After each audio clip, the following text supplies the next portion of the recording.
Hey everyone, and welcome to Read It and Don't Weep, How to Stop Running Out of Time on SAT Reading by the PrepScholar Tutors team. We're going to get started in just a few minutes, but we want to give folks a chance to show up.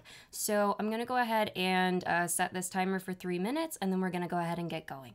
But hang out for just a minute, and while we're at it, go ahead and comment in the chat where you're joining from, and go ahead and comment some strategies that you've personally used to go faster on the SAT reading section.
All right, thanks for your patience, guys, and thank you so much to everyone who shared in the chat what their SAT reading timing strategies are. I saw some really good ones in there. I also saw some that are not so good, but we're gonna go ahead and talk about that today. So really quickly before we get started, gonna really quickly introduce myself. So hi, my name is Erica. I'm on the writing and tutoring teams here at PrepScholar, and what that means is that I write lessons, quiz questions, and explanations for the PrepScholar online program, and then through tutoring I teach those lessons, questions, and explanations and help work with students on them, with students all over the world via the magic of the internet. So like all of our PrepScholar tutors and writers, I have a 99th percentile SAT score, and I have years of experience teaching standardized tests.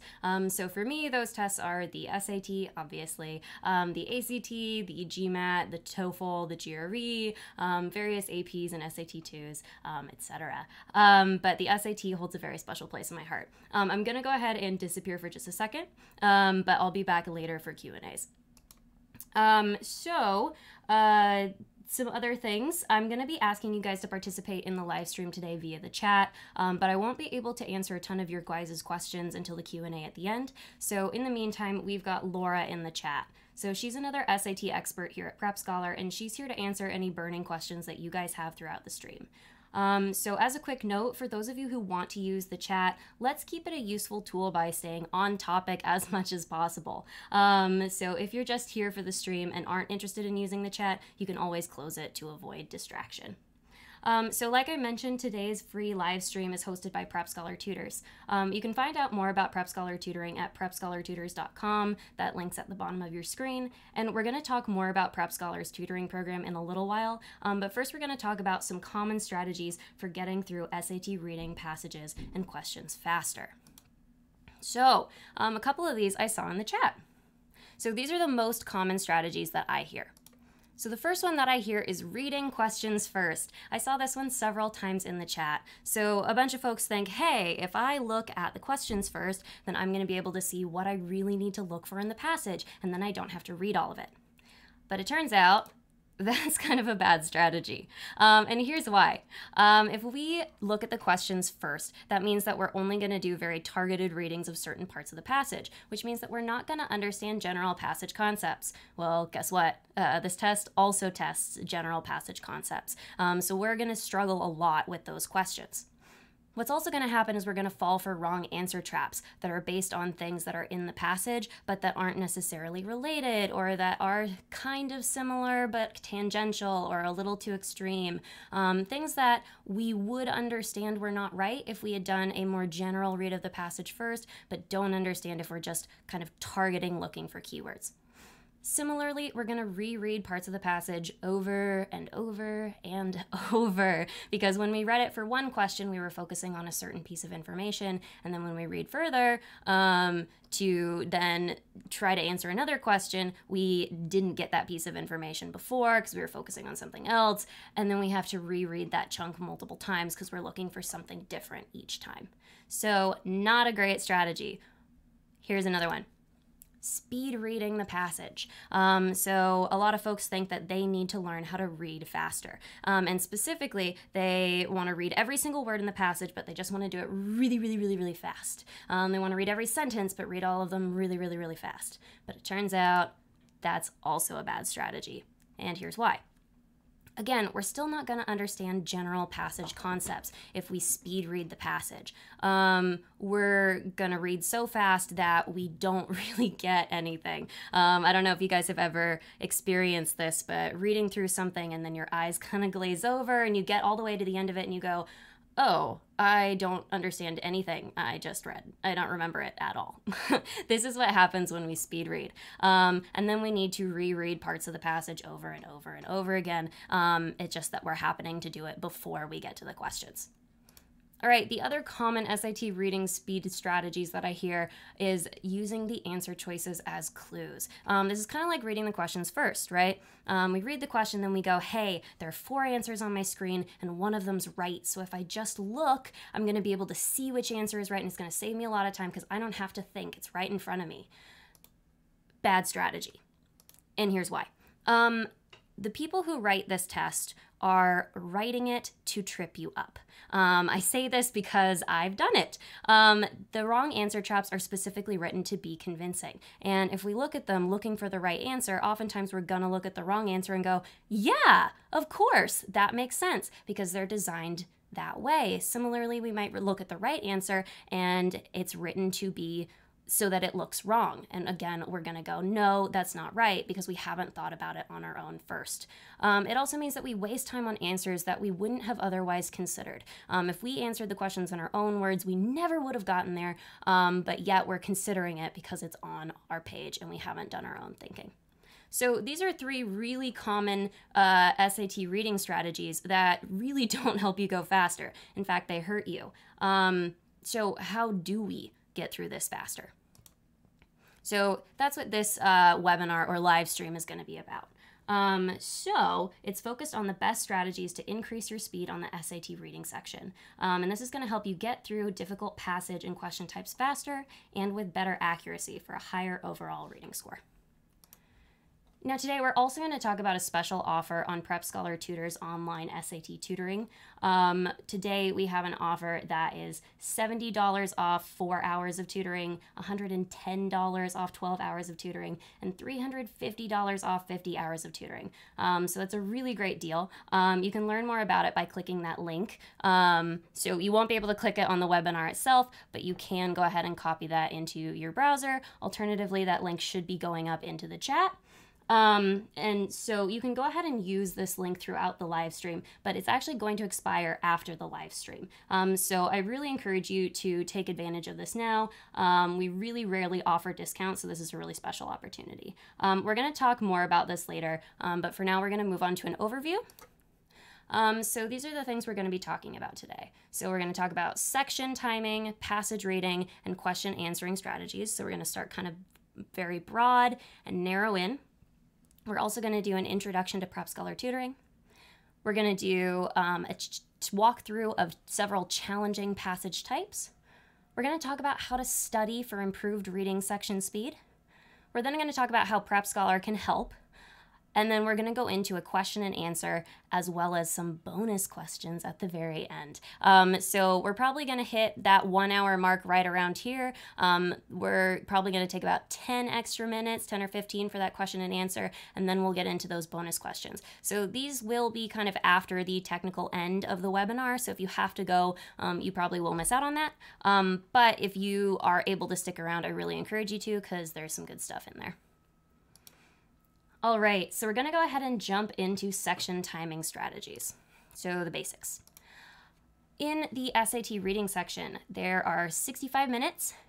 In those 65 minutes, you will answer 52 questions spread out over 5 passages, somewhat evenly. You'll notice 52 does not divide evenly by 5.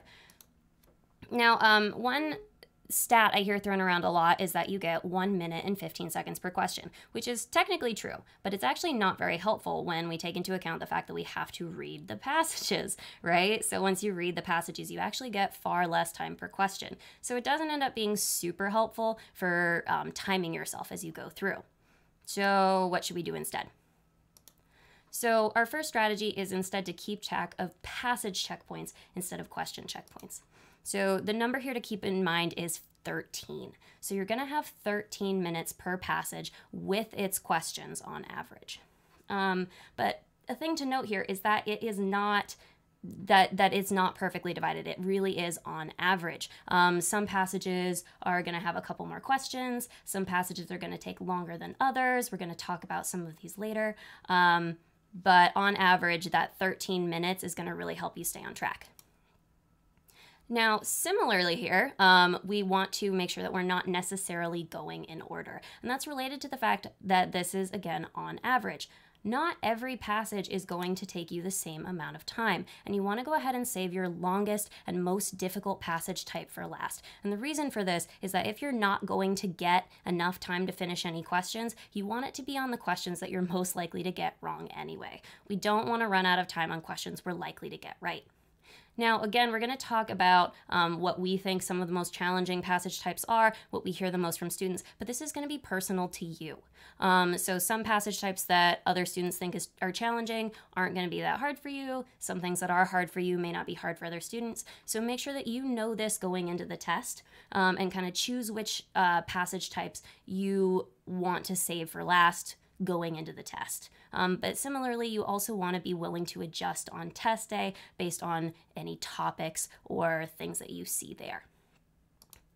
We also want to skip difficult questions. So we're going to go ahead and skip difficult passages. We're going to also skip questions that just aren't happening for us. And again, it's the same rationale. We want to make sure that the questions we're saving for last that we may run out of time on are the questions we're most likely to miss. So this isn't really something we can practice together in a webinar, so we're going to go ahead and move on to passage reading strategies. These we will be able to practice together. All right, so the basics. The passages on the SAT are each going to be 500 to 750 words. Now, there are a total of about 3,250 words across all 5 passages. That number is taken directly from College Board, so that means that each of these passages has an average of 650 words. So that's fairly lengthy, quite a bit to get through.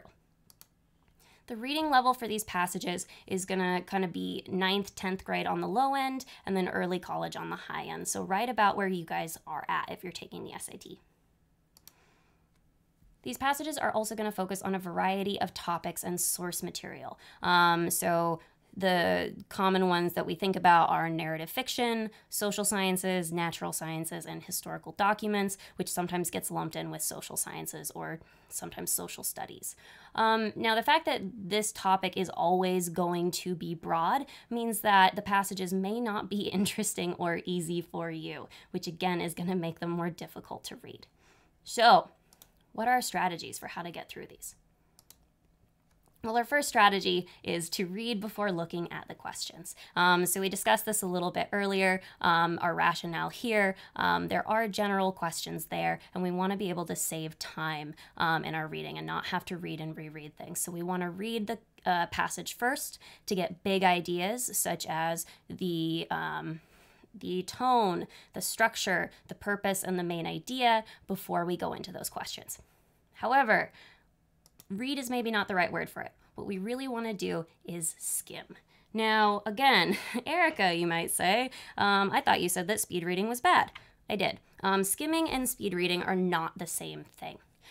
So skimming, rather than reading every word really fast, is minimizing the amount that we read, but actually trying to really understand it. So what we're going to do is we're only going to read the most important sentences. Okay, so how do we know which sentences are most important? It's going to vary a little bit passage to passage, but here are some good bets for which sentences will be the most important. So the first thing is the blurb. Not everybody calls it the blurb. I call it the blurb. The blurb is that little portion in italics right at the top. Some people call it the summary, and it's got the title, the author, publication date, and often some context in it. Now, sometimes it's not particularly useful, but often the title alone will tell us the purpose and the main idea of the passage. Sometimes that context is absolutely necessary to understand what in the world they're talking about. This is especially true for things like science, where they might be defining a term, or historical documents, where they're giving some historical context. Other things that we want to go ahead and read. We want to read our bookends. Now, if we think about what bookends are, they are when we have a bookshelf and we have 2 things on the very ends that hold the books up. Now, there are also bookends within our passages. And we can think about it kind of like we think about an essay that we write for school. So if I were to say, all right, you've written an essay for school and your teacher wants to figure out what it's about in 30 seconds, which paragraphs would you have your teacher read? Well, you'd probably have them read the introduction and the conclusion, right? It's the exact same for these SAT reading passages. The first and last paragraphs are the passage level bookends, and they're going to have the most important information in them. Now, similarly, if you're looking at a paragraph and you're going, which sentences should I read to figure out what is going on here, what it's about, what all the stuff in the middle is going to talk about? Again, you're probably going to say, well, you should read the first and the last sentences, the intro and the conclusion. Again, that's true for SAT reading. Those are your bookends at the paragraph level. So if you're going to read anything in the passage, focus on your bookends, because those will be the most important sentences. Other important sentences are sentences with transition words. Transition words indicate a shift in thought, and often that there is a new and important idea. So there are specific types of transition words that we really care about. So the ones that we care about are contrast and contradiction, and conclusion and cause and effect. Those are the ones that signal either, hey, new idea, probably more important idea, or that we're going, hey, this is what this has all been leading up to. So your howevers, your neverthelesses, your thus, your in conclusions, all of those you're definitely going to want to read. However, there are certain things that you are not going to read that are often indicated by transition words. So we want to completely avoid detail, examples, clarification, etc. So if you see a for example, don't read it. If you see a first, second, third, fourth, don't read it. It's just listing something you probably already know. If you see a to clarify or something like that, we're also going to avoid that. All right, we're also going to read sentences that seem to have a strong tone.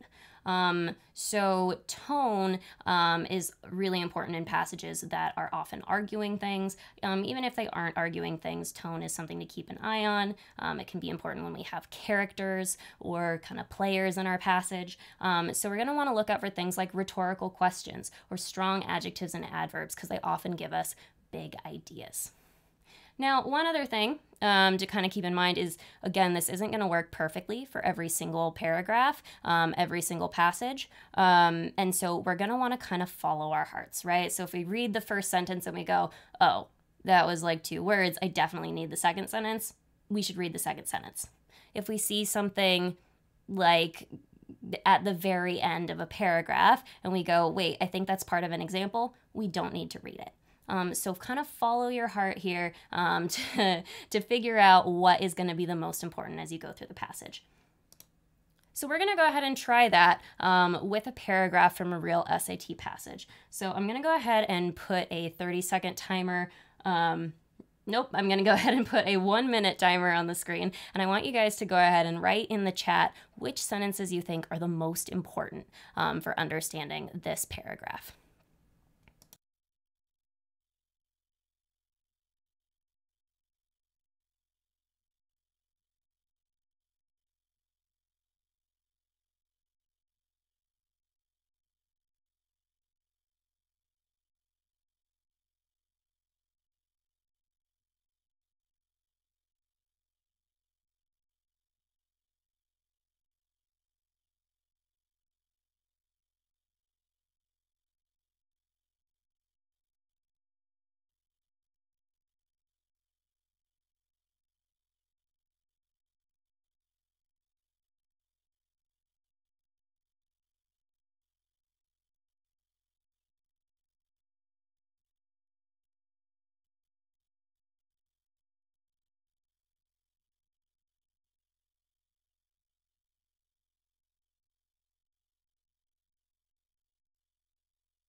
All right, so we'll go ahead and try this one together. So what we're going to go ahead and do is we'll probably read the first sentence because it's a paragraph. And we see it's what to do. Okay, that's not very helpful. So this is one of those times where we're going to follow our heart and maybe go ahead and read the next sentence. Here's the idea put forward by Higgs. Okay, still doesn't tell me very much. What is the idea? All right, if we're really struggling for time, I'd probably go ahead and move on to where it says instead, but if we're not, maybe we'll read the next sentence. Don't shove the particles' masses down the throat of the beautiful equations. Okay, finally, this is Higgs's idea. He says, don't put particle masses in these equations. I don't know what that means, and that's okay. We really don't need to worry about that too much. All right, next I see instead. Okay, cool, transition word. All right, I'm gonna go ahead and read this, and I'm gonna try to relate it to what came immediately before. Instead, keep the equations pristine and symmetric, but consider them operating within a peculiar environment. Okay, cool, so this was Higgs's idea. He says, don't do this, instead, do this. And he's saying, instead, leave the equations the way they are, but use them in a certain environment, or think of them that way. Okay, cool, that's Higgs's idea. Awesome, feeling really good. Now, moving on, I don't really see any transition words, but I do see this word imagine in the next sentence. Okay, imagine. So this is telling me I am now thinking about kind of an analogy, or maybe not an analogy. I'm figuring out a little bit more about this idea. But if we'll recall, we're trying to just figure out the big picture stuff, right? We want to know that Higgs has an idea. We want to know what it is, but we don't really need to understand it that much, right? I don't need to imagine that space is uniformly filled with an invisible substance. I don't care. right? So I'm going to go ahead and go, all right, what is Higgs imagining? So he's imagining. You would. So really, all of this is part of that imagining scenario. It's again describing Higgs's idea, right? Helping us understand it. But I don't need to. So I'm just going to pretend it's not there. I don't need it, so I'm not going to read it. All right, looking ahead for a mental toehold. Okay, so that's kind of a weird transition word, but it is a transition word. What do I think that means? All right, so a toehold, that's something that helps me understand, or helps me grab onto something, but it's a mental toehold, so it's going to help me mentally grab onto something.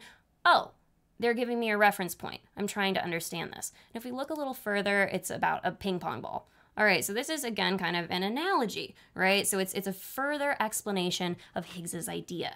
So do I need to read this? No, I don't.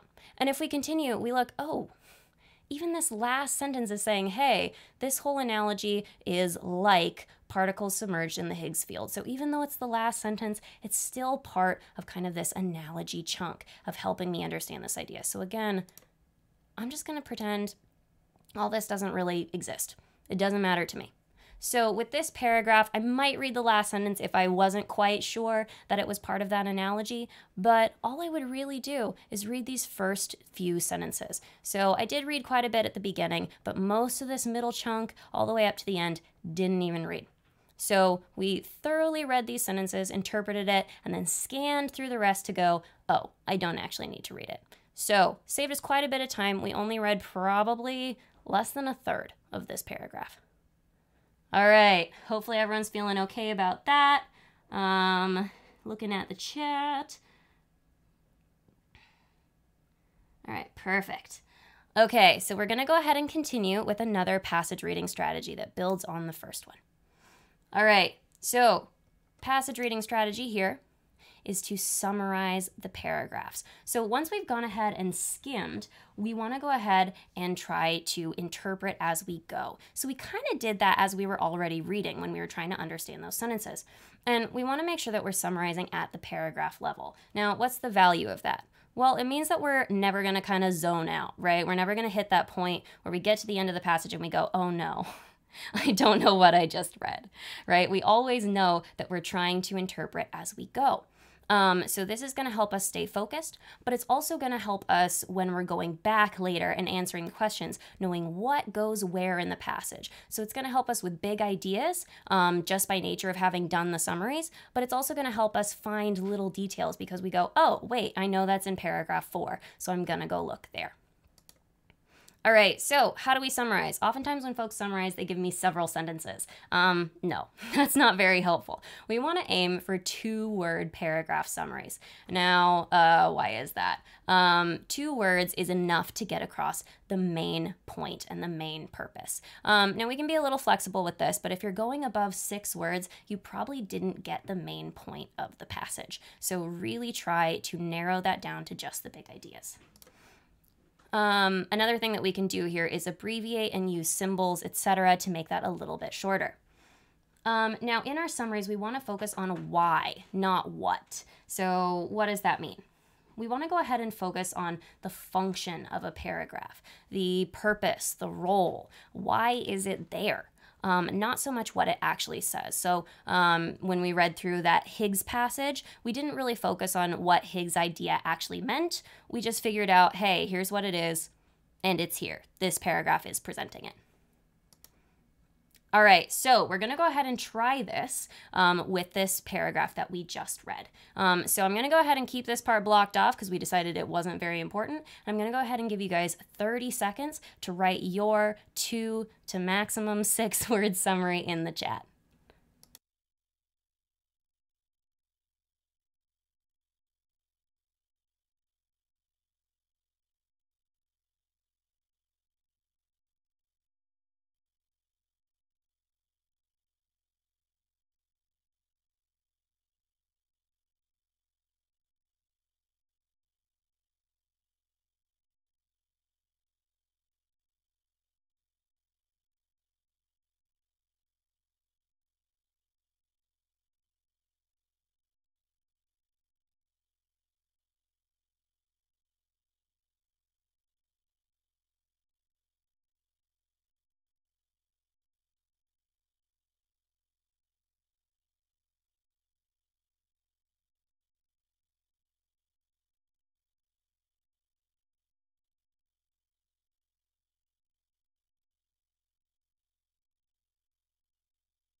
All right, so 30 seconds is up. I'm seeing some good stuff in the chat. Let's see if some of these align with what I have. So here I went, okay, we're basically introducing the idea put forward by Higgs. Now, if I was going really fast and wanted to keep my summary really short, I would just say H's idea, right? I know that H is Higgs. This whole paragraph, this whole passage is about Higgs. I can figure that out myself. And I know that I can always come back and figure out what that idea is later if it's really important. So that would be a very abbreviated summary here. Now, if I wanted to go a little bit further, I would maybe go same equations, different environment, but specifically same EQs, diff, inverse, right? So this abbreviation, again, is going to help us get through this faster if we're writing this down. You can do these in your head if you do feel confident. I would recommend practicing by writing them down first. It's going to help you get in the habit, and you might find that you like it when you're referring back to them later with the passage. All right, so great work on this one. And what this does for us is just helps us understand really the point of this paragraph. So I saw a comment in the chat going, doesn't blocking out most of the paragraph, most of the passage, prevent us from understanding it? No, it does not. It actually helps us understand it. This part we might have to come back to later for a specific question, but it's not important to the big ideas, so we're gonna not consider it for now. All right. Now we're going to go ahead and move on to question answering strategies. So once we get through the whole passage, once we've skimmed everything, once we've summarized everything, we're actually getting to the questions. All right, so let's talk basics. All right, so the basics. So all of the questions on the SAT reading section are going to be multiple choice. So there's going to be 1 right answer, 3 wrong answers. Now, these questions come in a variety of types, and this means that they require different approaches, right? So a citing textual evidence is not going to be approached the same way as, say, an analyzing word choice or a words and phrases in context. However, there are some strategies that we can use across the different question types. And this main strategy is going to be predicting. All right, so what is predicting and what is the value here? When we predict, we completely ignore the answer choices. We just pretend that they don't exist. And then after we ignore the answer choices, we're going to answer in our own words. Now, really quickly, what's the value of that? Well, we kind of talked about it earlier, but it causes us to think about these questions in our own minds before we look at the wrong answer choices, which helps us to avoid thinking too hard about wrong answer choices and wasting our time, but also it prevents us from getting convinced by wrong answer choices. Really looking at those wrong answer choices can sway us, right? And it can cause us to go down wrong mental paths. So we want to go ahead and trust ourselves. I tell my students all the time that if this were a fill-in-the-blank test or a short answer test, they would all do much better than they're currently doing. So if we ignore the answer choices, we give ourselves a head start and let our brains be as good as they are. All right, so we're going to go ahead and try this again. So we're going to go ahead and take 30 seconds to make a prediction for this question. So this is the same paragraph from earlier. We've got our summary up here. I'm going to go ahead and give you guys 30 seconds to get going with this one. And when you have a prediction, go ahead and write it in the chat. So I'm going to go ahead and block out the answer choices. So don't put a letter of an answer choice in the chat. Put what you would answer.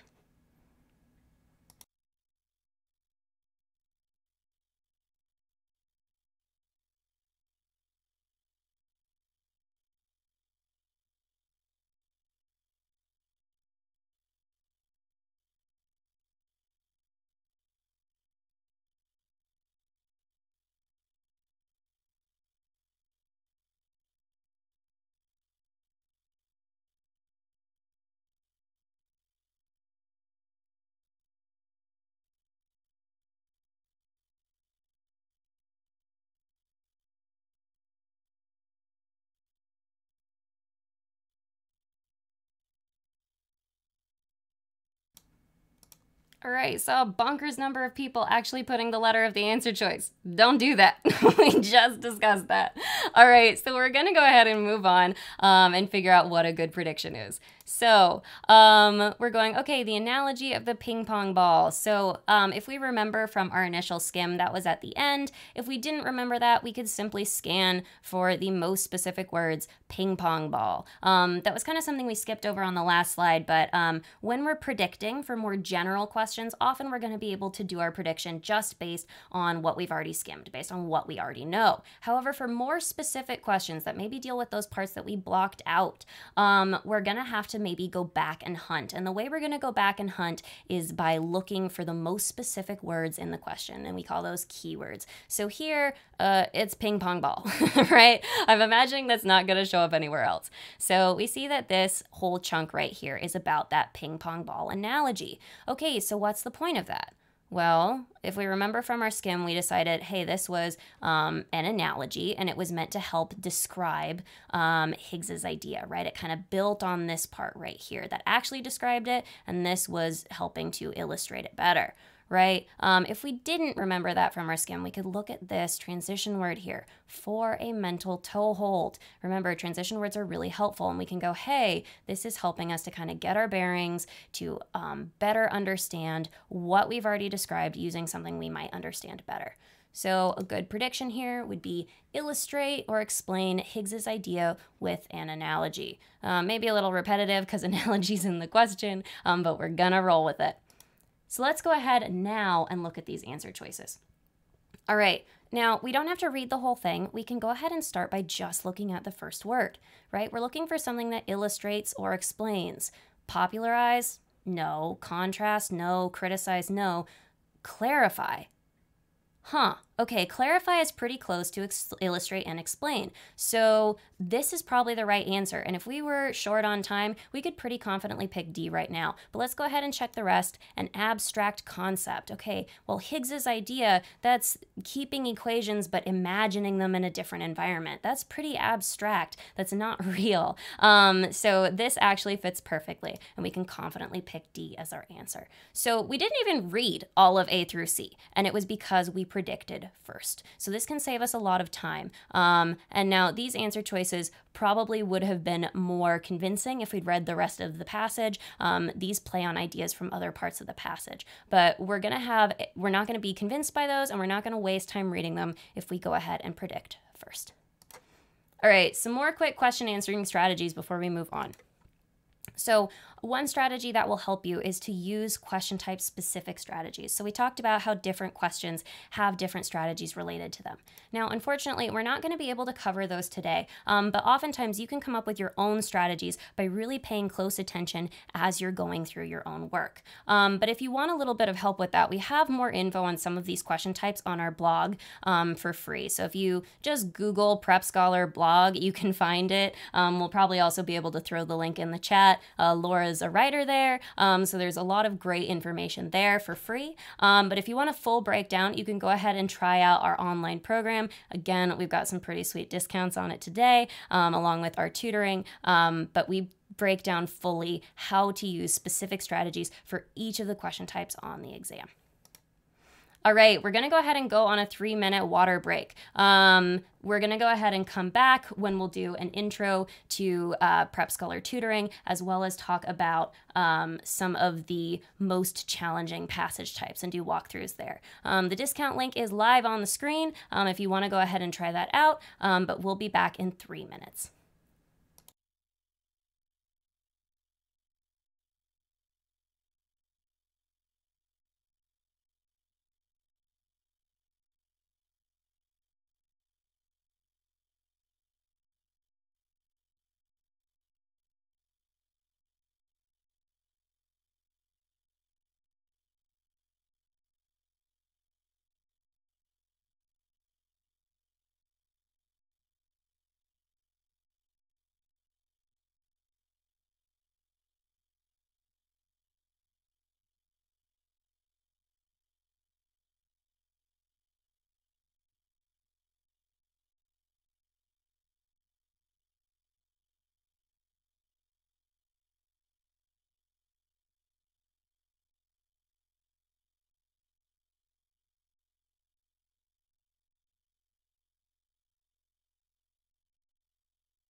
All right, back from our water break. Hope everyone's feeling well hydrated. We're going to go ahead and continue with our walkthroughs of the most challenging passage types in just a minute. But first, we're going to do a really quick introduction to PrepScholar and specifically PrepScholar tutors. So what is it and how can it help you? So I'm going to go ahead and open something up real quick. All right. So the foundation of PrepScholar SAT tutoring is the PrepScholar SAT online program. So the online program is customized to individual students. So before you start, you're going to answer questions about your goals and your test date, as well as to take a diagnostic. Now, PrepScholar SAT uses that information to build a weekly study schedules of lessons, quizzes, and practice tests leading up to your test day. So that's what you see right here. Now, it's also going to adjust your weekly assignments based on your progress in the program. So depending on how you do, it's going to tweak that schedule accordingly. Now, the goal of this is for you to be focusing on the right skills at the right level at any given time in your personal study plan. So this is the dashboard, which is where you see your assignments for the week. So let's go ahead and click on just one of them. Now, the lessons in your dashboard in the PrepScholar program are designed to teach you the content you need to answer questions of this skill, with a ton of interactivity in various formats, such as videos, drill questions, practice questions, and written explanations. And this is so that you have the highest likelihood of understanding as much of the lesson as possible on your own, no matter what your learning style is. And the reason that we do this in conjunction with tutoring is so that your tutor never has to lecture to you. If you can figure it out on your own, great, you can. And then you don't have to deal with it in tutoring. Now, after you finish the lesson, you can test your understanding with a timed quiz that is going to feature questions in SAT style of this specific skill. So taking a look at some of these, we see questions in the SAT format. Now, depending on your performance on this quiz, once you finish it, your level on the skill will be adjusted so that the next time you see that skill, it'll be at the right time and at the right difficulty level. So here you can see all of the different skills in my account. So I'm doing really well with parallel structure, maybe not so well with solving equations with exponents, doing pretty okay in reading, which is great. All right, so how you perform on these quizzes and how well you understand your lessons, this is where PrepScholar tutoring comes in. So this quiz, for instance, I did not do very well on. So for skills that you didn't level up on, or even ones that you did but still had questions on, you can then review them one-on-one with your SAT expert tutor. So using live video call technology along with screen sharing, document cameras, and shared access to your PrepScholar online account, your tutor can further explain concepts from the lessons and work with you through problems from quizzes and provide additional resources catered to you, your learning styles, and the issues that you're facing. So for instance, one of my favorite features to use with my students is the flag function. So I wrote this question, but let's just pretend that I didn't. And I went through and I read this and I didn't understand it. So I reviewed the quiz questions. There's either going to be a thorough written explanation or a thorough video explanation or both, but say I still don't quite understand either what I did wrong or why I did it wrong or how to recognize and fix the issue in future problems. So what I would then do is flag the question. And then my tutor is going to be able to see that flag. So when I'm tutoring and I see that my students flag a question, I can look in advance of the session and see what my students is struggling with the most, and then plan our sessions accordingly so that the session is perfectly catered to my student. So the result is going to be an extremely personalized test prep experience where you're going to be supported at every step of the way.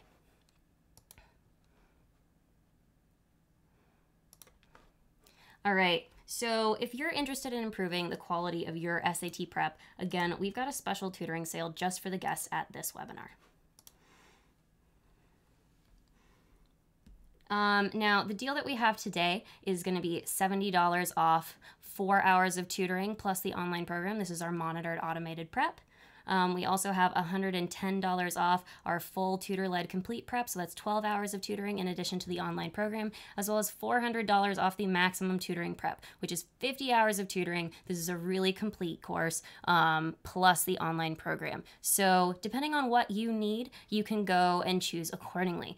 We also have the complete SAT online prep, which is the online program only. We have a $40 discount on that today. So again, we have this available only during this webinar.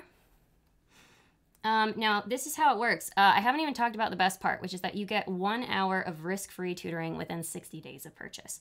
Now, what that means is that you're going to be charged immediately, but if after your first hour of tutoring, you decide, tutoring's not for me, I'm not going to continue with it, you can get a refund.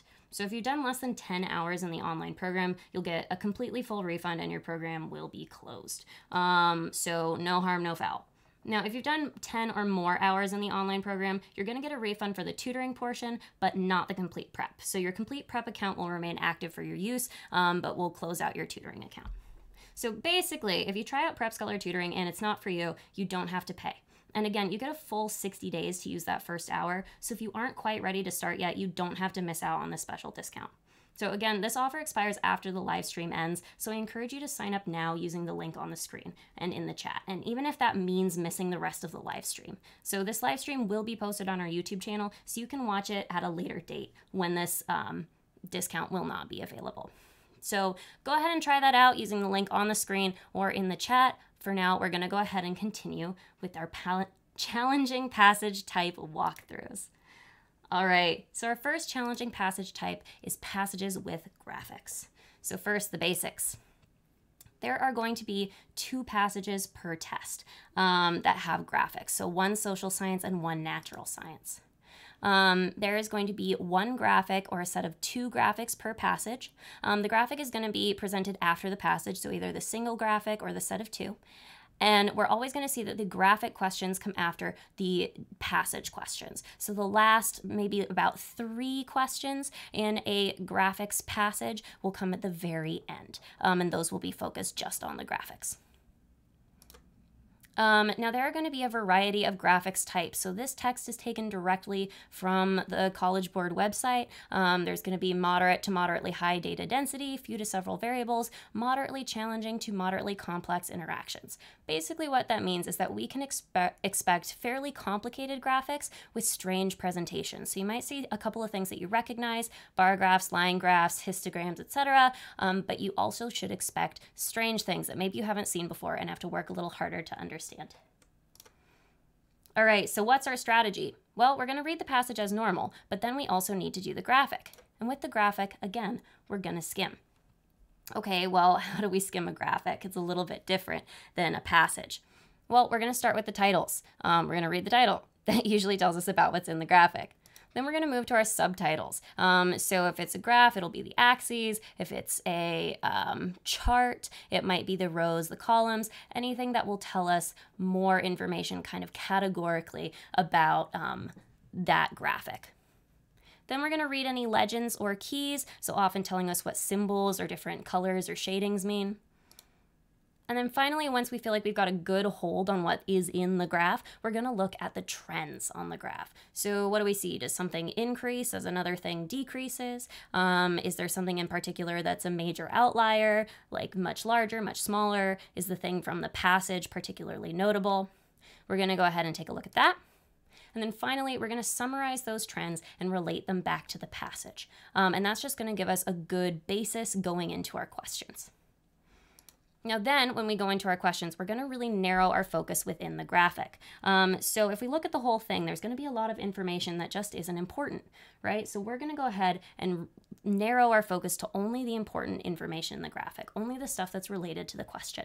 And then we're going to ignore everything else. What we're also going to do is we're going to read that data very carefully. So once we're focused on the right stuff, we're going to be sure we're reading it correctly, because these questions really target are misreadings of data or answering the wrong questions. So we're going to go ahead and try that here. So we're going to go ahead and summarize this together. Actually, no. Why don't you guys go ahead and try to summarize this one on your own, then we'll go through it together, and then we'll go ahead and do the question together. So I'm going to go ahead and give you guys 30 seconds to do the summary of this graphic.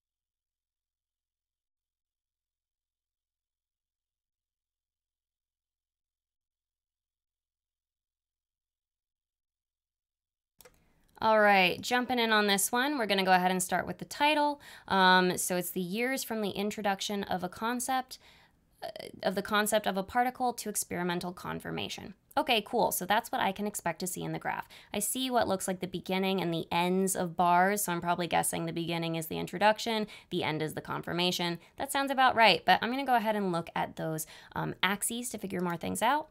So I see that on the y-axis, I have what looks like different particles. If I know electrons, photons, neutrinos, this is probably going to be a little easier. We also know this was our Higgs passage. We know that the Higgs boson is a particle, so that might help us here. We also see along the bottom years, so these are probably the years where the particles can be introduced and years where they can be confirmed. Okay, there are no legends or keys here, so I'm going to go ahead and move on to trends. I don't see anything particularly interesting here, except for about the Higgs, right? That was the thing from our passage. And what we see is, wow, it really wasn't confirmed for a really long time. And in fact, it looks like it still wasn't confirmed when we hit 2012. So that's interesting. So probably when I do my summary here, I'm going to focus on the Higgs because that's what was in the passage and that seems to be the outlier from my data.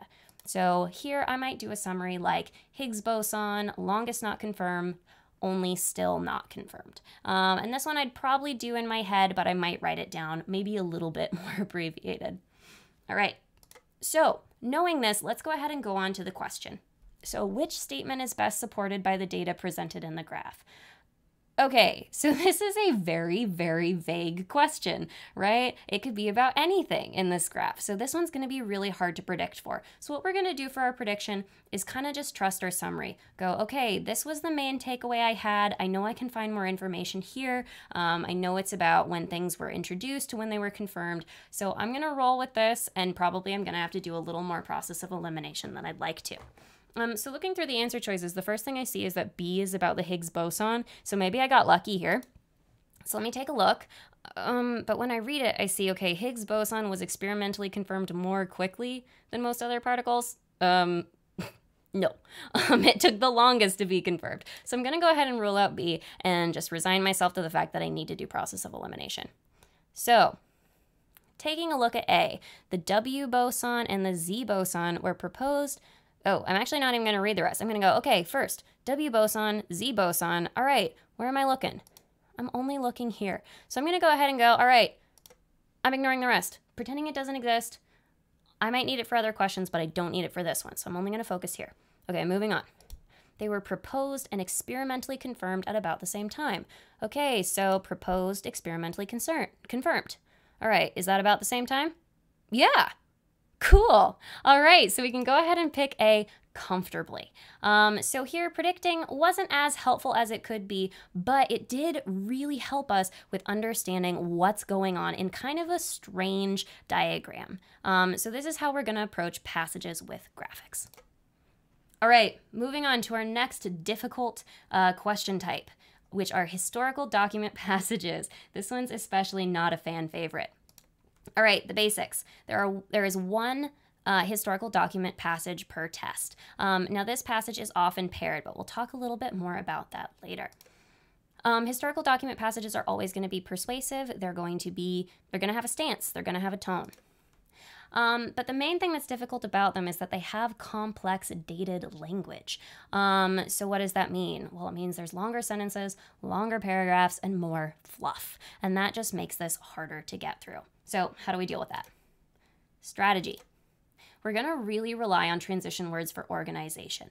So to help us decide what we are going to read, what we aren't, we're really going to trust those transition words, especially when our paragraphs are really, really long.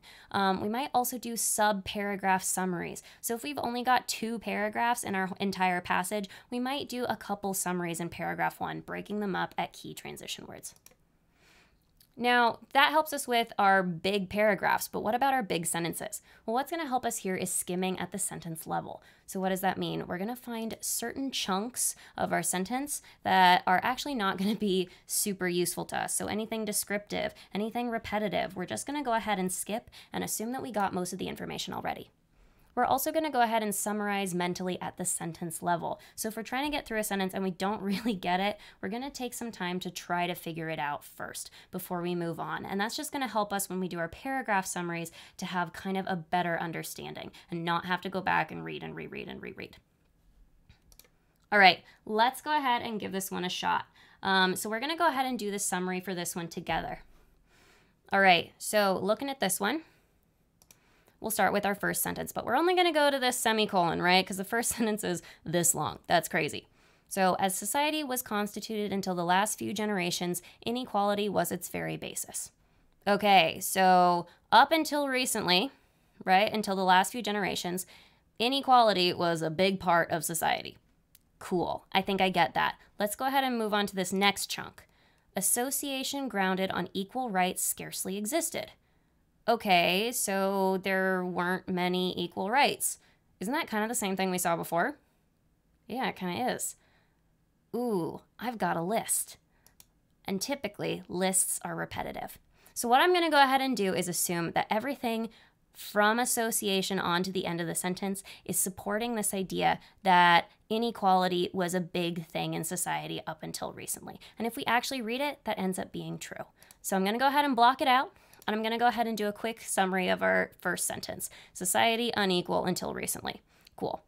All right, let's go ahead and move on. Now, I might go ahead and read this next sentence, but I'm feeling a little overwhelmed by the passage, so I'm going to go ahead and go, hey, I see a but. I'm going to read that and just assume that the sentence in between is something I already know, which, as it turns out, we do. They would have set it off with a transition word or something that would draw our attention if it was important. So I'm going to start with this but. All right, and I'm going to go to the semicolon. Now, what we notice is a ton of commas, right? And this word being. This tells us that we have a modifier or something descriptive right in the middle of the sentence. All right, I'm feeling overwhelmed, so I'm going to go ahead and just pretend that's not there and read the rest. So it says, but of all relations, that between men and women was sure to be the last to throw off the old rule and receive the new. So, okay, what's the old rule? Well, I think that's inequality. Right? And it's saying that the relationship between men and women was the last to throw off inequality and receive the new. I'm guessing that's equality. Cool. All right. So I can predict that a good summary here is men and women are the last still unequal. So if I go ahead and read this chunk in between, now that I understand the sentence, it's describing the relationship between men and women, saying it's the nearest and most intimate and connected with the greatest number of strong emotions, and that's why it's the last still unequal. Okay, cool. Now I see this word for. All right, that tells me, hey, cause and effect. I gotta read this last part, so I'm going to. All right, I know that it's related to this first part, so maybe it ties into that bit about emotions. And if we continue, we go, hey, yeah, in proportion to the strength of a feeling is the tenacity with which it clings to the forms and circumstances with blah, blah, blah, blah, blah. Okay, so in proportion to feeling strength is tenacity that it clings to something, right? So they're in proportion. So if it's strong, it's strong. If it's weak, it's weak. Okay, cool. Now I know that for relations between men and women, there are strong emotions, so there's probably strong tenacity. Okay, cool. And then it's strong clinging to forms and circumstances, so I guess things that already exist. All right, I'm rolling with it. So I'm going to say because there are strong emotions in the relationship between men and women, it stays the same. Okay, cool. All right, now based on this, I'm going to go ahead and do a summary. And frankly, I thought that this middle chunk was the most important, the part that started with a but. So I'm just going to take that and use that as my summary. Men and women were the last still unequal. Cool. Awesome. Let's go ahead and move on to this question. Now, I'm going to go ahead and give you guys 30 seconds to predict an answer here. So covering up those answer choices, go ahead and put a prediction in your own words. Try to use this summary. If you can, but you may also have to hunt back a little bit based on the question. So take 30 seconds and then we'll talk about it together.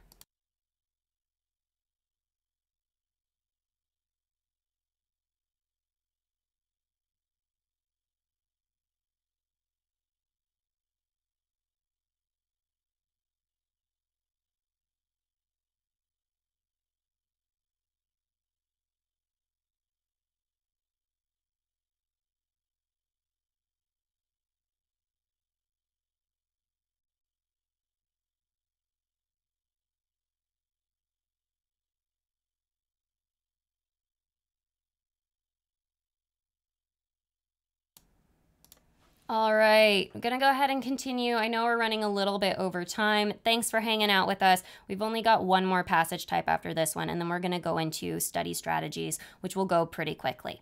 All right, so looking at this one, we might already have a prediction, but taking a look, we see, okay, gender roles are resistant to change. All right, so where do we talk about it being resistant to change?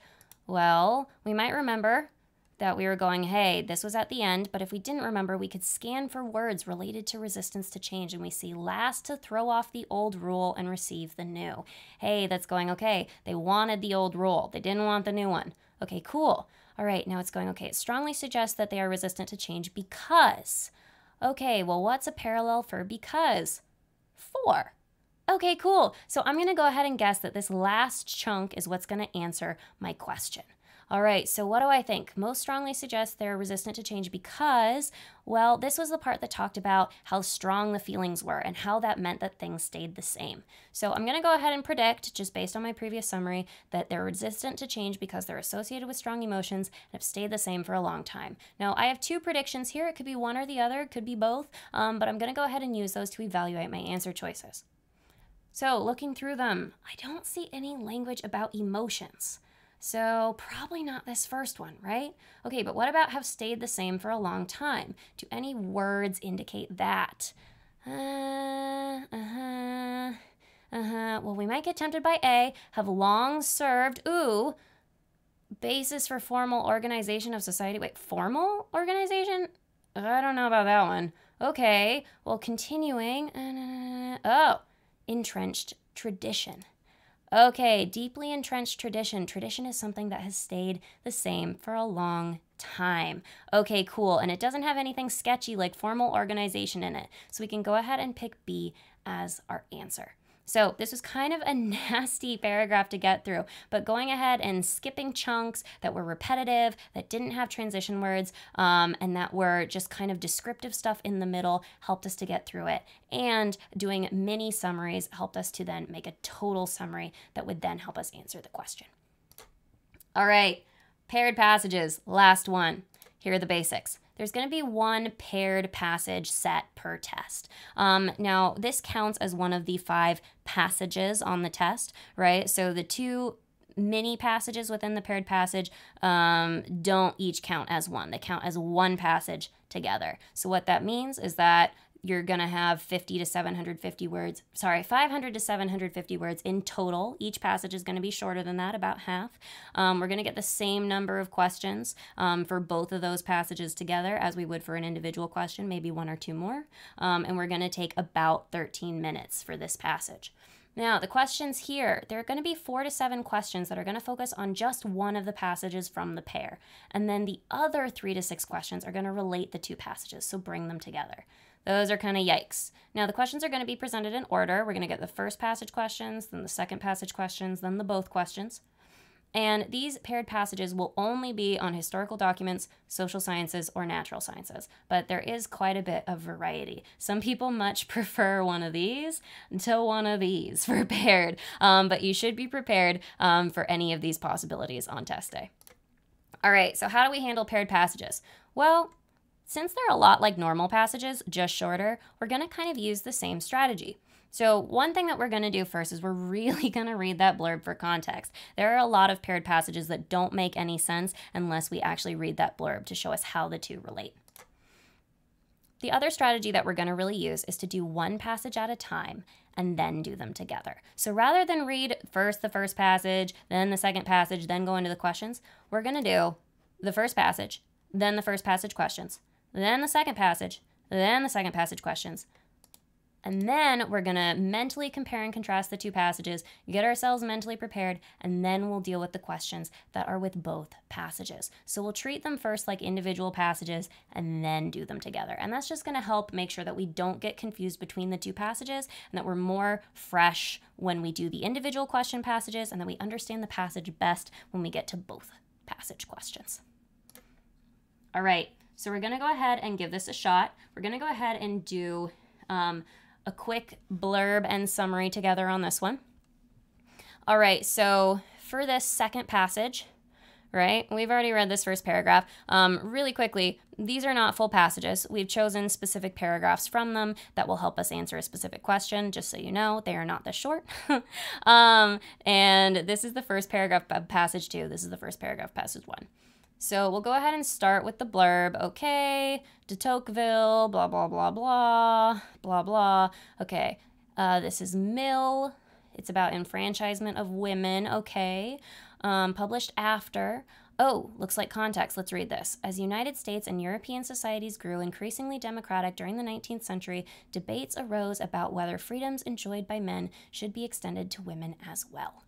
Okay, cool. Now, probably some of you guys have already started reading this first paragraph chunk, but we might go ahead and read the whole thing because it is a first paragraph, or not. We might specifically focus on this but once we go ahead and read through this, we can go ahead and go, all right, he's going, I've shown how democracy destroys or modifies different inequalities, so inequalities are affected, but is this all?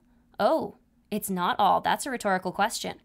Or, ooh, this is lowercase. I'm going to continue. Does it not ultimately affect that great inequality of man and woman, which has seemed up to the present day to be, okay, whatever. Don't care. So he's going, all right, democracy affects inequalities. Ooh, but it also affects the inequality between man and women. Okay, cool. Blah, blah, blah. He believes social changes will raise woman and make her more and more the equal of man. Okay, cool. But... uh-oh. All right, so he's kind of switching gears here. Here more than ever, I feel the necessity of making myself clearly understood. He needs to make a point. There is no subject on which the coarse and lawless fancies of our age have taken a freer range. Okay, seems like this guy is maybe not totally down with equality of man and women, but he seems to be partially down with it. So I would maybe summarize, men and women will be at least more equal, but... And I feel like the next paragraph is where he's really going to go into his reasoning. So here are our summaries. Men and women will be more equal, but, and men and women are the last still unequal. Okay, we're going to go ahead and answer this question. So ignoring the answer choices, both authors would most likely agree that the changes in the gender roles that they describe would be. Okay, really quickly, we're going to go ahead and pop back to the paragraphs, but we're going, okay, what the authors agree on. So go ahead and look back at this first paragraph and see if you can come up with some predictions for what these authors agree on. We'll go ahead and take 30 seconds for that.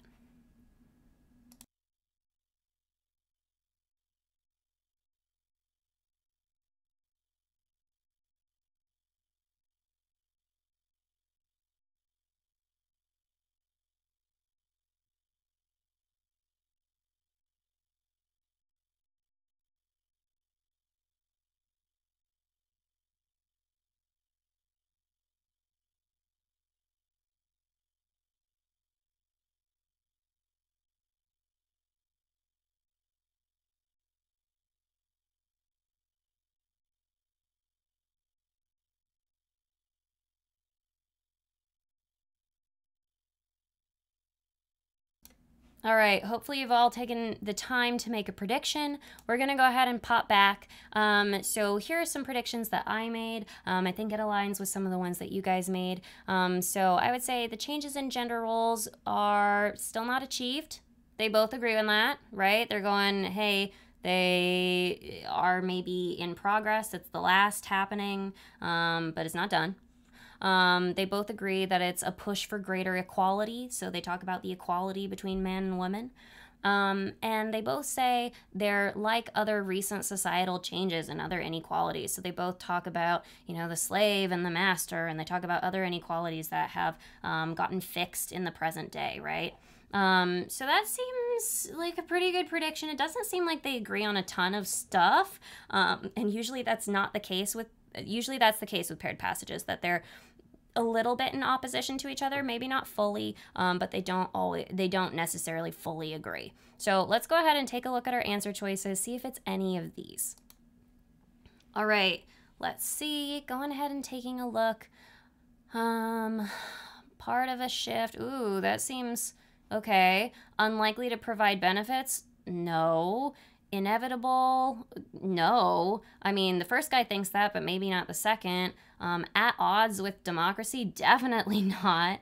All right, so we can go ahead and read A more fully. Part of a broad social shift toward greater equality that kind of combines these two, right? There are other social changes toward equality, and we know that the increasing equality between men and women is part of that push. So we can go ahead and pick A confidently. All right, so moral of the story with paired passages, we treat the first passage questions and the second passage questions like a normal passage, right? It's only with these paired questions where we really have to bring the two together. So we do them last, and we predict just like normal. All right, so finally moving on, thanks again for your patience here. How to study for improved reading section speed. So how can you practice so that your speed increases? All right, so big tips. Practice good passage and question strategy. So the strategies that we talked about today, so our big three, skimming, summarizing, and predicting, make sure that you're always doing it. That's going to strengthen your habit so that on test day it comes naturally. If you're doing something different in your practice than you want to do on test day, it will not happen on test day. So always practice using your best strategy. Building on that, do not practice bad strategy. So if you're tired, if you're not feeling great, you're not doing your best work, I'd rather you turn your computer off, close the book, and stop working. Go to bed. And the reason for this is that when you practice something, you build a habit, right? So we practice good strategy to build good strategy, but when we practice bad strategy, we weaken that good strategy and build up our habits on that bad strategy, right? So I would rather you do less practice that's good than more practice that's not so good. So this is really, really important. So make sure you're never going, I'm too tired, I'm just going to read the whole thing, oh, I'm just going to sneak a peek at the answer choices. Don't do it. It will not help you on test day. It's better to just go to bed. All right, we also want to make sure that we do timed and untimed practice so that we get our overall section timing strategy down. We also want to make sure that this timed and untimed practice, we use our checkpoints and our practice tests, but we also want to make sure we do timed practice outside of practice tests so we can get it down for individual questions as well as individual passages. All right, we want to review passage and question types that we're shaky on. So there might be passage types today where you went, ooh, not so great. And there might have been some question types today that you didn't feel so great about. There were many that we didn't cover as well. So if you're shaky on any of these, you really need to practice those in particular. We don't need to focus on things we're already good at. We want to focus on the things we're weaker on. We also want to, in the same vein, review our mistakes. So if we miss a question, the worst thing we can do is miss another question for the same reason. So we want to really take the time with our mistakes to figure out why we made them. Okay, so what mistake? Why did we make it? And then how can we recognize it next time to make sure we don't make it again? So make a mistake once, great, opportunity to learn. Make it twice, oof, not so good. We need to fix it now. All right, and finally, if this seems a little bit challenging, if you're not sure where to find good resources on the best question types or don't know what the best strategy is, or if you need help reviewing your mistakes, get help and get expert help. So there are people who do this for a living, like me, who are willing to help you out. Similarly, there are a lot of resources out there that will help you both study effectively and make sure that you're getting the right content and the right strategies for you. So how can PrepScholar tutoring help? So the big ways that PrepScholar tutoring can help is with reviewing concepts, reviewing mistakes, and getting that expert help. So the customized study schedule from PrepScholar's online program and the further customization from your PrepScholar tutor will ensure that you're working on the concepts you most need to in your personal study. And so if you didn't quite get a concept on your own, you can then work on it in depth with your tutor until you're ready for the next time you see it. Similarly, the ability to review missed questions with a detailed explanation in the PrepScholar online program, as well as further review one-on-one live with the tutor, gives you the opportunity to really home in on those mistakes and fix them before they become a habit. Now, finally, you're going to have peace of mind knowing that you have an expert resource for test content, test strategy, and study strategy, so you're never going to be led astray. All right, so if you're still working on your SAT prep, and especially if you struggled with any of the passages, questions, or concepts in today's webinar, I highly recommend you take advantage of the special discount and the 1 hour of risk-free tutoring by signing up for PrepScholar tutoring now. So what you'll do is you'll click the link in the chat or enter it from the screen here. Now, once you do that, a form is going to come up where you'll enter your email and select the package you're interested in, and then hit submit. Now, once you do that, 2 steps of instructions are going to come up on the screen.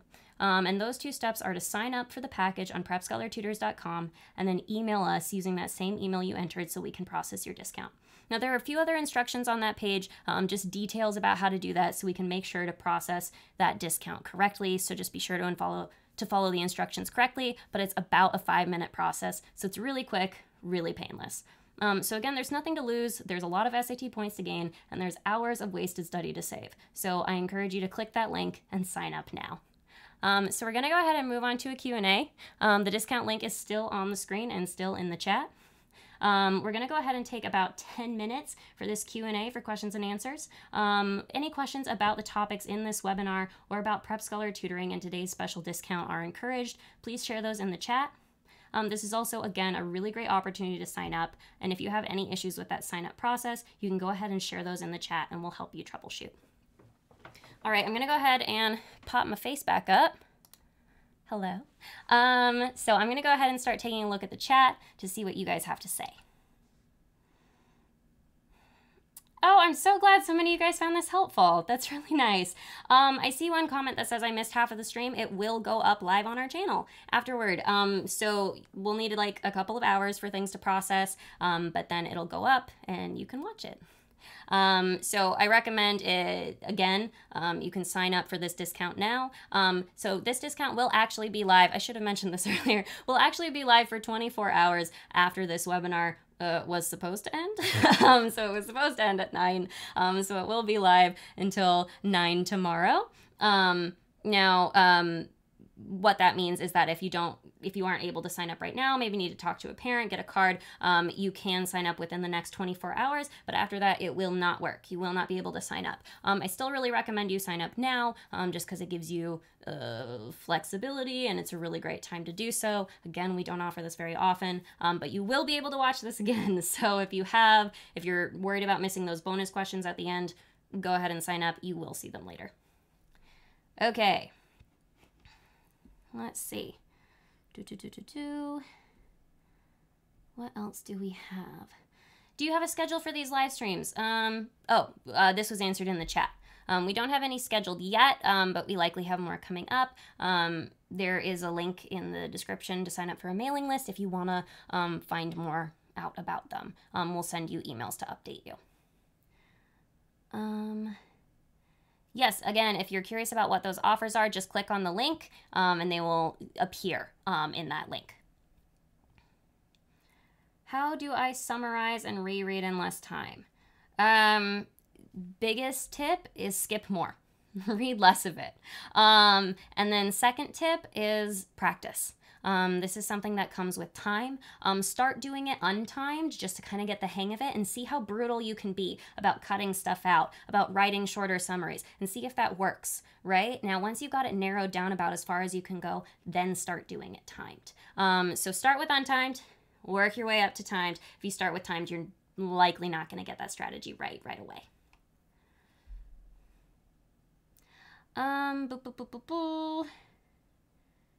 Can you add on tutoring if you start with online only? Yes, you can. So you can get that online only discount right now and then add that tutoring later. That said, I'd recommend just purchasing the tutoring now and then trying out that first free session and then canceling it. So that way you get an hour of tutoring and you only have to pay for that online program. This assumes that you haven't used more than 1 hour of program. Haven't used more than 1 hour of tutoring. They'll go ahead and cancel that out for you while leaving that online account up and running. So yes, I would recommend signing up for the tutoring now. Just take advantage of it in case you decide that that is something that's worth your while later. If you find the correct answer first, should you still check the other answers?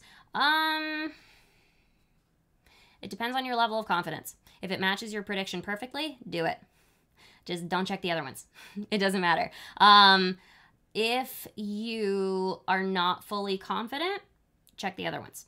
But you can do kind of like a halvesies check, right? So we did that with that question where we only read the first word, right? We read the first word of all of them, and 3 of them were wrong, exclusively based on that first word. So we didn't have to read the rest because we already knew it was wrong. So that's one strategy that can help if you are not totally convinced on your answer. If you are someone who has a lot of extra time, maybe do more checking with the other answers, but frankly, I find that if you already know what the answer is, you already have the right thing, spending time with the other wrong answers is just likely to sway you. So if you've got your prediction, you see it on the screen, pick it. You don't need to check. If you're looking for a good university for a specific score, I recommend you go to our blog. We have specific articles there that are helpful for you to judge what schools would be good for you. We also have a really cool thing where you can enter your GPA and your test scores, and it'll pop up lists of schools that are good for you, and similar schools. So schools that are kind of on your high end, low end, and middle. That would be really useful for you. I highly recommend that.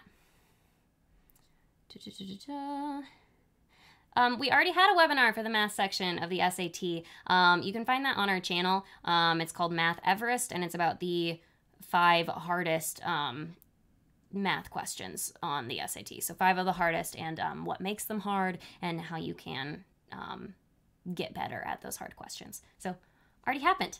You can watch it. Are these strategies applicable for fiction passages? Great question. So fiction passages we didn't include here, but it was kind of the next one on the list. So fiction passages, yes, we can use all the same strategies. That said, they're a little bit less split into paragraphs. They can be a little funny because they have dialogue, and they're very, very tone heavy, right? So we want to really rely on transition words. We might kind of lump some things together to like make our own paragraphs, and we want to really use tone to help us navigate and to help us pay attention to things. All right, so yes, all these strategies are applicable for fiction, but with some variations. Oh, and the discount will be live until 9:30 p.m. tomorrow, so 9:30, not 9, and that's Eastern time.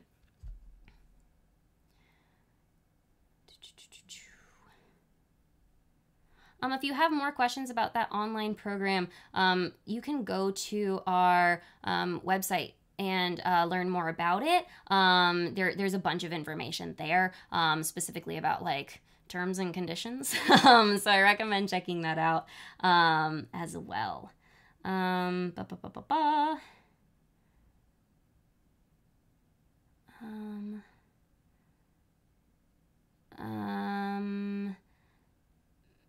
Let's see.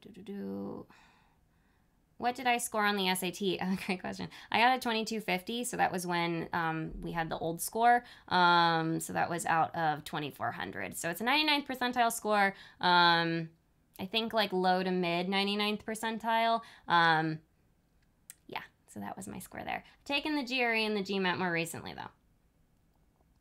Let's see. Good vocab list. I don't recommend studying vocab for the SAT. It's a waste of time.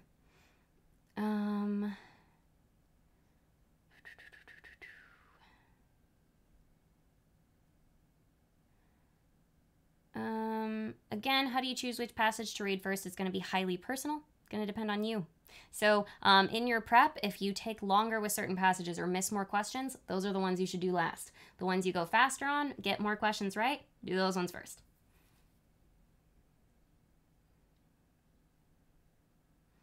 Can't really talk too much about the writing today since this is a reading webinar. Hopefully we will have a writing webinar in the future. We're also coming out with new YouTube videos pretty frequently. So go ahead and subscribe to this channel and you'll likely see more content about writing. Oh, great question. If none of the answer choices are similar to your summary, that's unfortunate.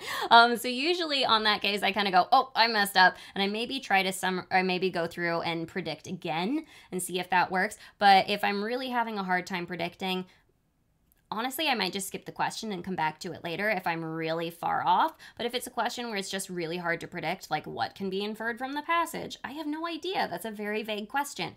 In that case, we'll have to probably resort to process of elimination, where we're just really careful with our answer choices, maybe try to rely on the big verbs, big nouns, not read all of it, And then if we do have to read all of it, being really, really critical of each word. But yeah, those questions tend to take longer and are good candidates for skipping.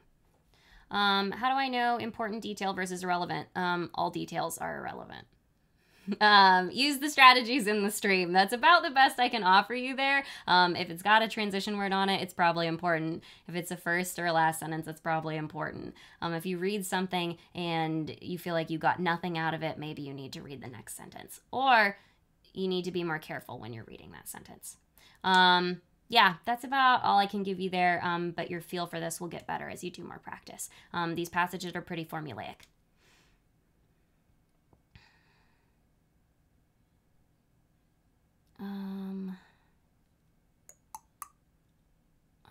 Let's see. All right. Someone asked what I would suggest since the SAT is in 1 to 2 months. In general, the tutoring schedule I recommend is 2 hours per week. That ends up being a really consistent study schedule that isn't too regular, that you're not able to learn between sessions. So if you're looking at 1 to 2 months, you're probably looking at maybe like a 12-hour. But yeah, it'll be dependent on when exactly that test is. How do you determine how much tutoring you actually need? Part of that will be dependent, again, on your schedule. So don't go for 50 hours if you've got 2 weeks. If you've got 2 weeks, go for 4. It's looking like you have fairly high percentiles. Part of this depends on what you're aiming for. So depending on how much of a jump you want to make and how long you've been working at that, you might kind of decide differently. You can also always try out a smaller package like that 4 hours and then add hours on later. So in 4, 12, 50 increments, as well as in just 1 hour increments. So you can always just start with that 4 and try more later. Okay, cool. I'm gonna go ahead and go on to our bonus questions now, but we'll come back and do kind of a formal informal Q&A afterward. So I'm gonna go ahead and pop myself off the screen, and we'll jump into those 2 bonus questions. All right, so the first bonus question, this is based on this same paragraph from before. Go ahead and try to do the process that we did before on our own with predicting, and try to pop your prediction in the chat. Once you have a prediction, then you can pick an answer choice. So I want to see both predictions and letters for answer choices in the chat.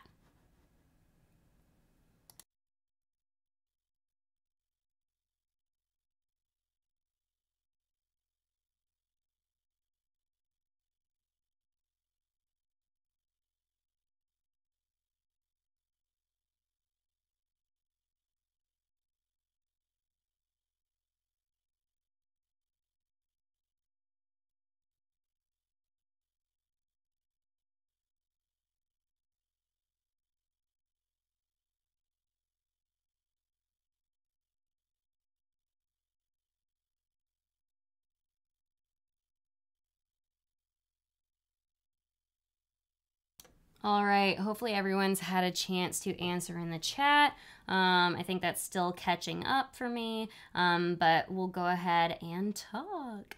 All right, so as used in line 53, dominion most nearly means. So this is a words and phrases in context question. So what do we do here? Well, we're still going to predict, but how do we predict? Well, we find the word.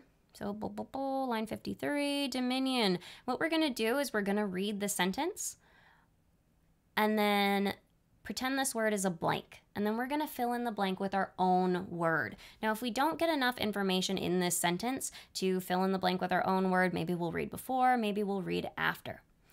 Okay, so going ahead, mankind have outgrown this state. Okay, wait, what state?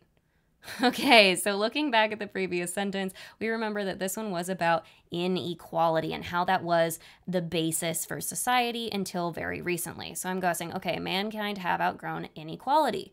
Okay, and all things now tend to substitute a just equality. Okay, so now there is equality instead of inequality, instead of the blank of the strongest. Okay, so we see this word instead. Ooh, good transition word, right? So we're going instead of this blank of the strongest, now we have equality. Okay, so what's the opposite of inequality? Well, inequality, right? And I'm imagining that in a case of inequality, the strongest would have more power.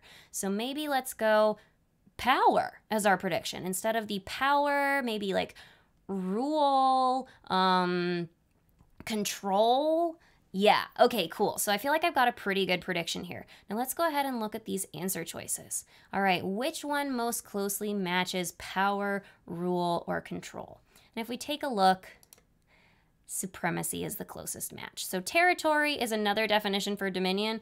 Super doesn't fit here. Ownership and omnipotence are pretty close. Ownership, do they literally own the strong people? If we plug that in instead of the ownership of the strongest, so do they own? I don't think so, right? We've talked a little bit about, I think passage 1 talked a little bit about slavery, so we might think that this was an adequate answer, but here we're talking about inequality in general, and ownership is maybe a little too extreme here. Same deal with omnipotence, right? This might not be a word that we're familiar with, but if we can think of context in which it's used, it's often used in kind of a religious context, right? In dealing with like a god or a higher power. They are omnipotent. They are all powerful. That seems, again, a little bit strong. We're talking about people here, right? So we end up going with supremacy, which has to do with being supreme or being powerful over someone else. So we can go ahead and pick this answer and feel confident. All right, hopefully everyone did okay with that one. We're going to go ahead and move on to our second bonus question, which is a diagram question, but it's a diagram question that deals with part of this Higgs passage. So we haven't read this chunk yet, so you'll go ahead and skim this part and then try to answer the question relating this graph to this part of the passage. So I'm going to go ahead and give you guys 1 minute on this one, and then we'll talk about it together.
All right, hopefully everyone's had a chance to go ahead and read through this one. All right, so this question is asking, based on the graph, the author's description of Higgs's theory in the mid-1980s is most analogous to which hypothetical situation? Okay, so how was Higgs's theory depicted in the mid-1980s? Okay, so that's something depicted by the author, so that's going to be back in the passage. So I'm going to go ahead and skim for mid-1980s. That seems like the most specific word in this question, and I find it here. All right, so I'm going to read this sentence. While I wasn't around to witness the initial rejection of Higgs's proposal in 1964, I can attest that by the mid-1980s, the assessment has changed. Okay, cool. So we can probably guess that it was initially rejected, but by now, it's not being rejected. And if we go ahead and read on, the physics community had fully bought into the idea. Okay, cool. So they are down with the Higgs theory. Okay, going ahead, blah, blah, blah, blah, blah. Okay, it was blah, blah, blah. The professor presented the Higgs field with such certainty that for a long while I had no idea it had yet to be established experimentally. Oh, so people really buy into it, but it hasn't yet been established experimentally. Oh, interesting. Experimental confirmation is something that's in our graph. This is probably it. Okay, so it's going, all right, in the mid-1980s, it hadn't yet been established. Cool. We can also get this information from our table, right? So here in the mid-1980s, it hasn't yet been confirmed, but people are down with it. So, all right, let's see. Which things based on the graph are most based on the graph, the author's depiction of Higgs's theory in the mid-1980s is most analogous to which hypothetical situation? Ooh, okay, so we're bringing in a hypothetical, something that didn't really happen. So going ahead and looking at this, okay, we'll go ahead and probably have to go through our answer choices. But first, I'm going to do a quick prediction, which is, all right, I know that in the 1980s, Higgs boson wasn't confirmed, but people were down with it. So I'm going to look for a hypothetical situation where something wasn't confirmed, but people were down with it. Cool. That's my prediction, but I'll need to look at each of these. All right. The muon neutrino was widely disputed until being confirmed in the early 1960s. Being confirmed? Wait. The Higgs boson wasn't confirmed. Okay, gone. B. Few physicists in 2012 doubted the reality of the tau neutrino. Okay, 2012 is right here. Tau is right here. So I'm going to kind of follow it together. Wait, it was confirmed way back here. So here it's going, yeah, people were down with it, but it was already confirmed. So it doesn't match that part of the Higgs because the Higgs wasn't yet confirmed. Okay, B is gone. All right, no physicist prior to 1960 considered the possibility of the WZ boson. No, again, we want people to be down with this theory. So C's out. It's got to be D, but let's go ahead and check it. Most physicists in 1940 believed in the existence of the electron neutrino. Okay, 1940 is here. Electron neutrino is here. Cool. Okay, so this, it hasn't yet been confirmed, and we're saying that most physicists believed in it, so people were down with it. So we can go ahead and pick D because it's the most analogous to that Higgs theory in the mid-1980s. So here we weren't able to make a very specific prediction, but our general prediction helped us get to the answer. All right, cool. So those are our bonus questions. Really quickly, gonna go ahead and hang around for probably 5 or so more minutes to answer any last questions. So if you have any last questions, please throw those in the chat, and we'll go ahead and answer those. In the meantime, I'm gonna go ahead and pop back up this slide. And I'm also going to go ahead and show myself. Okay, so if you have any questions, please pop those in the chat.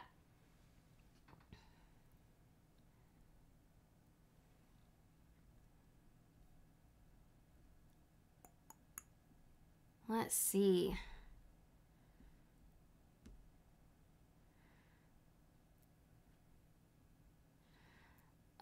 Oh, someone asked, why is memorizing vocab useless?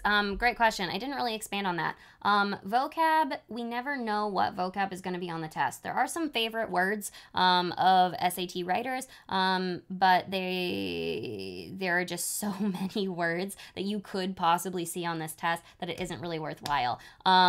There are questions like our analyzing words and phrases in context that do deal with vocab, but again, we don't know what words are going to show up. So it ends up being just something we can spend a near unlimited amount of time on that doesn't actually give us that much benefit. So what you can do instead is practice your strategy on eliminating answers based on like, okay, does it sound like another word? Okay, have I heard this used before? Okay, let me look at the other answer choices and see if I can eliminate those or if any of those are right.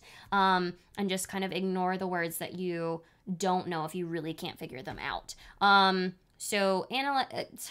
So studying vocab is not very helpful just because we can spend a ton of time on it and we're not guaranteed to learn anything that will actually be on the test. Similarly, there's a ton of really bad resources out there for SAT vocab. A lot of those are really dated because vocab used to be more important for the SAT, but it just isn't very important now with this updated test. So I don't recommend studying it. I recommend trying to get around your lack in vocab and focusing your attention on other strategies instead. Okay.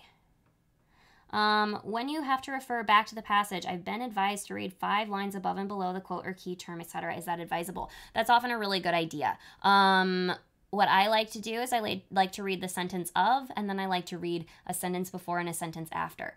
And then from there, see if that is enough to answer. So sometimes we only need to read the sentence. Sometimes we need to read one sentence out. Sometimes if it's like the end of a paragraph, oh, okay, then we maybe need to read the beginning of the next paragraph. If it's the beginning of a paragraph, we need to read the end of the previous paragraph.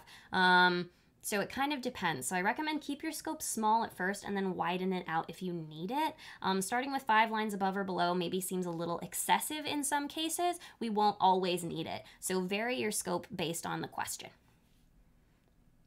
How to improve your understanding of historical passages. Again, read less, read fewer sentences, and try to really, on those sentences, break them down. So oftentimes strategies from the writing section, like cutting out our modifiers, is incredibly helpful on historical passages because they're full of fluff, right? Similarly, recognizing that semicolons and colons say, hey, more of the same coming up, can help us to kind of go, oh, maybe I don't need to read it.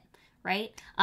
So improving your understanding of historical passages is mostly really utilizing those strategies that we talked about today. But again, practice.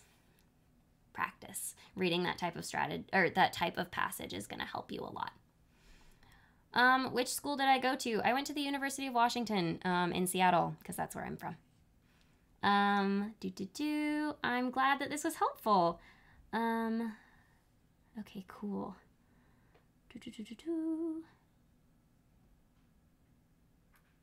I'm so glad that your biology teacher agrees with this strategy. Yeah, first and last sentence of each paragraph is really helpful. Why has the SAT format changed? They thought the new test was better and tested more valuable things for college and the college experience. I, in general, tend to agree. I used... The test that I took was pretty updated itself. They tend to update it fairly regularly. It was a little bit different from the test that's currently being taken. But yeah, the old test tended to focus on vocab a lot, which is not a great judge of how successful you'll be in college. So yeah, this test is more a good judge of how you will do in these classes. Fun fact, actually, the reading section is the best indicator of freshman retention rate. So if you score higher on the reading section, you are more likely to stay in college beyond your first year. And that's one of the most important things to schools. They don't want to invest in students who are going to leave shortly thereafter. So the reading section is a really good indicator of how you do. And the reason for that is because it shows how you succeed or don't succeed when you don't fully understand something and don't have the time for it, which is something that you'll deal with a lot in school. So when you're in a class where you're just kind of barely keeping your head above water, that's like the SAT reading section. So yeah, fun fact, that's why they changed it. Any PrepScholar articles on skimming? Not entirely sure. Probably. I'd recommend checking it out. We have a lot of resources there. Just answered how the SAT has to do with real life. Mostly it's about leveraging your resources, figuring out what's important and what's not. Okay. That was answered. Okay, I'm going to back up really quickly to some of those previous questions, see if there was anything I really wanted to get answered.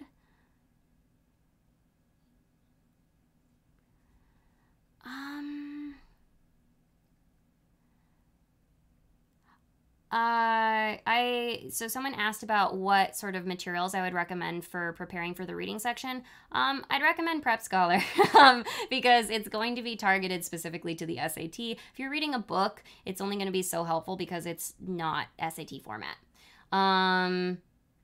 But if you are looking to get more reading preparation, I think we have a really good PrepScholar article on our blog about that. I'd recommend checking it out. In general, things at the right reading level, so at that 9th to 10th grade level to early college, are going to be particularly helpful. And depending on what passage types you're struggling with most, you'll read different things.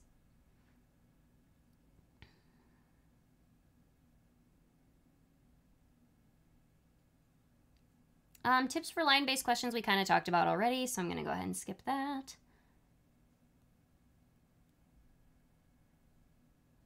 Okay, cool. I have met Alan. Yes. I worked in the office with him for a couple of years. He's pretty cool. Oh, Khan Academy. Cool. So Khan Academy is a really great resource if you are a little bit more sensitive to your budget. It is adaptive. It's not a perfect resource, and we have an article on our blog that details why it's not always the best resource. That said, if you can't afford something like PrepScholar at the moment, it's really, really helpful, and the fact that it is linked to College Board is both a pro and a con in that you can kind of use your previous tests to your benefit. But yeah, it's definitely a good resource. I recommend taking a look at our assessment on our blog if you're considering it.